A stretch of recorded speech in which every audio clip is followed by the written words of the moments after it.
लोकसभा चुनाव के नतीजों के बाद उत्तर प्रदेश में सियासी दलों, खास तौर पर सत्तारूढ़ बीजेपी और सपा के सामने उपचुनाव का इम्तिहान होगा।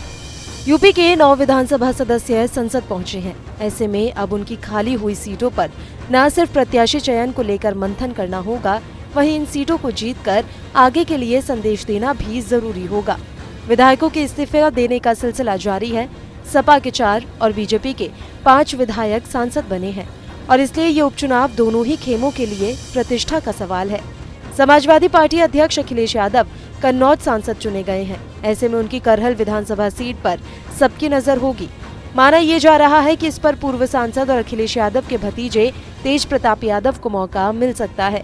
भतीजे तेज प्रताप यादव अखिलेश यादव के विश्वस्त हैं और मैनपुरी और कन्नौज के चुनाव में लगातार सक्रिय रहे हैं। इसी तरह अयोध्या के मिल्कीपुर से सपा विधायक अवधेश प्रसाद फैजाबाद लोकसभा सीट से सांसद बन गए हैं। वहीं गाजियाबाद से विधायक अतुल गर्ग, हाथरस से विधायक अनूप वाल्मीकि, अंबेडकर नगर के कटहरी से विधायक लालजी वर्मा, फूलपुर से प्रवीण पटेल, मिर्जापुर के मंझवा से डॉक्टर विनोद बिंद भदोही के सांसद चुने गए हैं। मीरापुर से आरएलडी विधायक चंदन चौहान बिजनौर के सांसद चुने गए हैं। ऐसे में 6 महीने के अंदर 9 सीटों पर होने वाले उपचुनाव में एक बार फिर से सियासी दलों की परीक्षा होगी। इसके साथ ही इन सीटों पर उपचुनाव से गठबंधन के सहयोगियों के बीच भी तालमेल की परीक्षा होगी। बिजनौर से सांसद बनने वाले चंदन चौहान मीरापुर से आरएलडी के विधायक थे।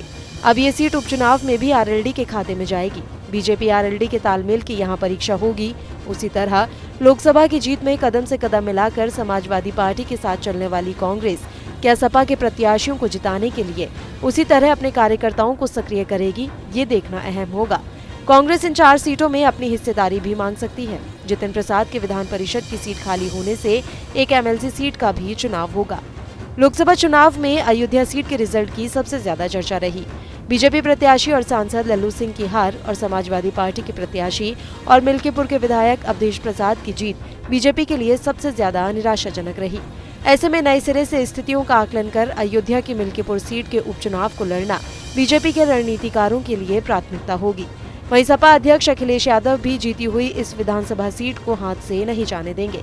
सपा ने रणनीति के तहत इसमें सामान्य सीट पर दलित प्रत्याशी को उतारा था। अब मिल्कीपुर सीट के लिए अवधेश प्रसाद के बेटे अमित प्रसाद की चर्चा है, लेकिन सपा अपने किसी अन्य स्थानीय नेता को भी मौका दे सकती है। तो कुल मिलाकर ये जो यूपी के 9 विधानसभा सदस्य संसद पहुंचे हैं, अब उनकी खाली हुई सीट पर जबरदस्त तरीके से दोनों पार्टियों की तरफ से मंथन चलेगा।